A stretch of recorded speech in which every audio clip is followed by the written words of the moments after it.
for the Intercontinental Championship. Job well done by Nick Aldis, but Liv Morgan doesn't necessarily seem to be herself recently. So last night, Liv Morgan dislocated her shoulder in the opening of her match with Kairi Sane. She rolled out the ring as even Corey Graves legitimately expressed his concern on commentary. It was very clear that she wasn't just selling. Well, Liv injured herself? I think so. Referee Jessica Carr, Kairi Sane. Takedown by Sane. Ooh. That's 2 times now, Kairi. 2 times! First it was Zoe Stark, then it was Liv Morgan. And look, I'd call you a dangerous worker, but pirates are gonna pirate, so I'm gonna look the other way. After this, the match abruptly came to an end as Cole and Graves gave an update on the situation on commentary. A punch, and all Liv was trying to do was protect herself. This is standard procedure for any sports entertainer, but unfortunately her body just appears to have given out on her in this instance. This is one of the most tragic days in the history of our great sport. We can tell you now that it appears that Liv has suffered a dislocated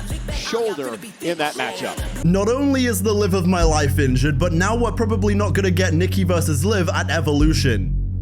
I knew it was all too good to be true. But before the injury, Liv opened the show talking trash on Nikki Bella after their confrontation. I paved my own way, and then I became the history-making, record-breaking, first and only 4-time Women's Tag Team Champion.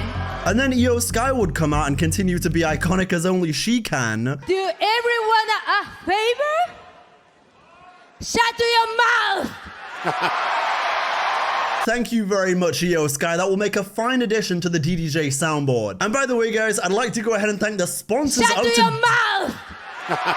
You disrespect Nikki Bella, and you disrespect me. If you want to find me, I'm right here. Liv says, I do want to fight you, but only for the title. And Io says, I'm not handing you anything. If you want it, come and get it. Then Io says, actually, no, you can have the title. And then drop kicks her in the chest as Dominic gets a roundhouse too. You can have it. Oh! Good for Io!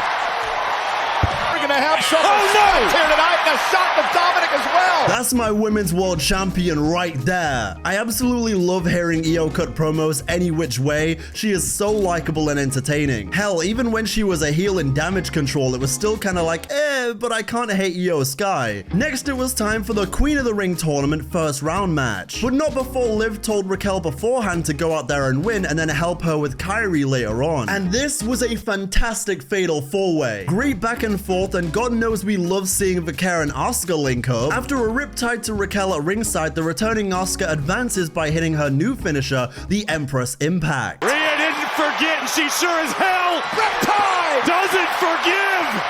Asuka's calling that the Empress Impact. Asuka's in the semifinals. Asuka then cuts a promo in an interview after the fact. The fire didn't die. It's still alive.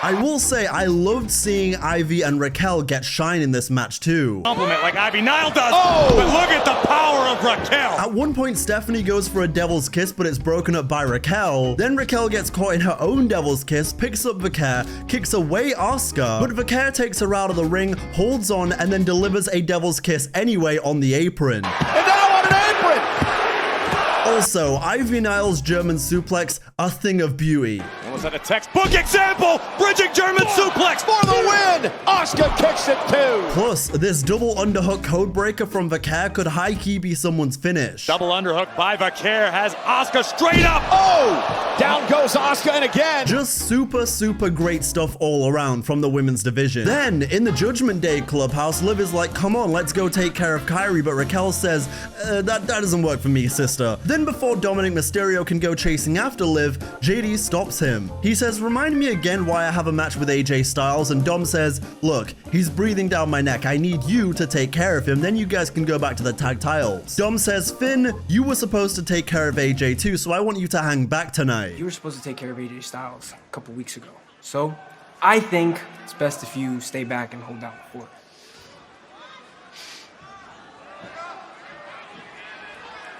I think you're right. I think I should stay back here and hold down the fort.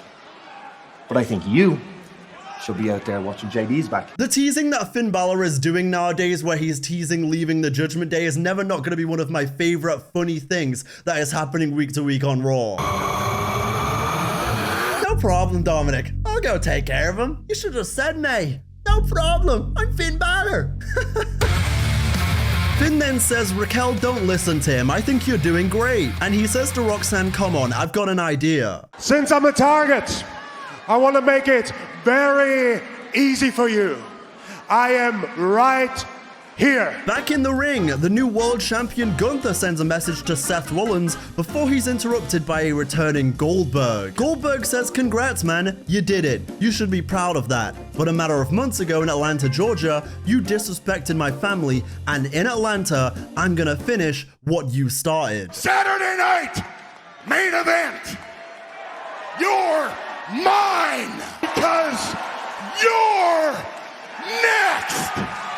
Now listen, Goldie, wasn't there a point in your career where there was a "you're last"? So why is the train still moving? But in all honesty, I wouldn't say I hate Goldberg. I just don't think this is what I would be doing with him on the show. I look back on moments like Survivor Series 2016 and I'm like, wow, this guy's awesome, I get it. I watch back documentaries about the Monday Night Wars and Goldberg's streak in WCW and I get it. I just worry that this is going to be one of those Goldberg wins after many spears and poorly executed jackhammers situations. But I like to try and stay somewhat optimistic, so I think this is more than likely a we just want to throw everything at crushing AEW, so here's a mega match situation. But after this, we saw JD McDonough versus AJ Styles, where Styles hit a Flash Clash Styles Clash, say that 4 times fast, for the win. Take advantage.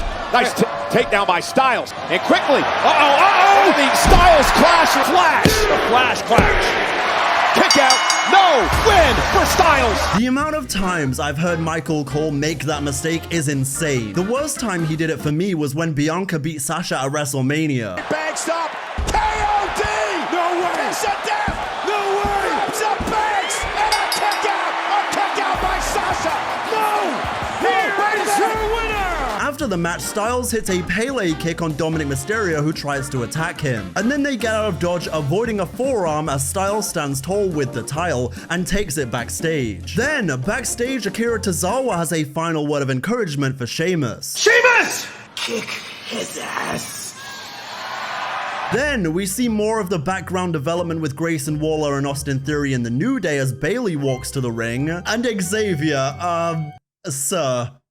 Bayley then delivers a message to Becky Lynch. If you think you taking me out for WrestleMania hurt me, if you think it broke me, I want you to know that you're wrong, that it healed me, Becky. That it made me better, Becky. That it made me stronger. Bayley says, you've always been 2 steps ahead, and that's 8 at me, but now I'm taking everything you took from me. Then Becky Lynch comes out decked in Bears gear. Becky opens up by saying this. I've always been a chip on your shoulder. You and me were the same. We were never meant to be the top of this business, but you accept being second fiddle. I don't. She continues by saying you always preferred having your group of friends than your legacy, whereas Becky says she's always been the opposite. Bayley says, I never minded bringing people along that needed the help. Becky then says, well, when I returned, they cheered. When I took out Lyra, they cheered. Then Bayley responds by saying this. Do you even remember what it feels like to have to fight for everything, to have to fight for opportunities like WrestleMania, to have to fight for opportunities for a championship? Do you remember that? Or is your head too far up your ass? Oh man, I'm going to hell for mocking Bayley, but Or is your head? I don't remember what it's like. Do you remember what gold feels like? Then Becky says you can have a shot at me, but not here. See you in Columbus. Oh, what a cheap shot. Then we hear from Jey Uso, who looks ahead to the King of the Ring main event. He can look past Goldberg, but we gonna run it back, Kathy. You know what I'm saying? And if that means going to King of the Ring tournament to get back my World Heavyweight Championship, say less. 4 letters, 1 word, Also backstage, AJ Styles has to give up the IC title, but he's getting Dirty Dom at Night of Champions, so he's happy. Then Bayley finds out that she's getting a women's IC title match next week on Raw as she runs into Lyra Valkyria. It's not personal, you're just doing what's best for you. Just know if you win that title, I'll do what's best for me. I'm very interested to see how this is all gonna pan out. After this, there was of course the LIV Morgan injury. Then backstage, Sami Zayn talks to Kathy Kelly about facing Randy Orton in the semi-finals, but as the story goes, he is interrupted by Karrion Kross. Feels different. Oh, this is so disturbing. It feels different. Sammy, you know you're an insane person, right? You know what an insane person does? They do the exact same thing every day expecting a different result. Deadpan saying to this man, "You know you're insane, right?" is so funny. Karrion continues to say, "You're gonna lose." He's gonna go on to become a 15-time world champion. You think I'm crazy? Yeah. You know what I think you are? I think you're a coward. I think you hide back here and you talk and you hide in the shadows and you lurk and you talk in riddles. Why? You don't go out there because maybe all the big talk that you do, when you go out there, maybe you can't back it up. And then he says, "When this is all done, I'm going to Adam Pearce and I'm getting this match made official." And then Karrion says, "It's about time." And I say, yes, it's about time. In the main event, King of the Ring continued with Jey Uso advancing as he will face Cody Rhodes in the next round. This was a brawl, a truly fun main event. Sheamus and Rusev were clobbering each other. Bronson Reed showed his power game with a wonderful World's Strongest Slam. He also hit a tsunami, which will never get old. But then Braun Breaker shows up to push Jey Uso off the top rope before he can hit an Uso splash, followed by Zayn, who tries to take out Braun Breaker, but he fails until Penta comes out of nowhere. Then just as Bronson Reed is about to hit another tsunami, LA Knight comes out of nowhere to get his lick back, leading to Jey picking up the win. LA Knight! Uso splash again! Uso with the win! What a win! And then after the match, Rollins comes out to handle his business until Cody also enters as we get this showdown. Then Jey and Cody show respect ahead of their clash in the semi-finals, and I cannot wait to see this one. Live on Monday Night Raw.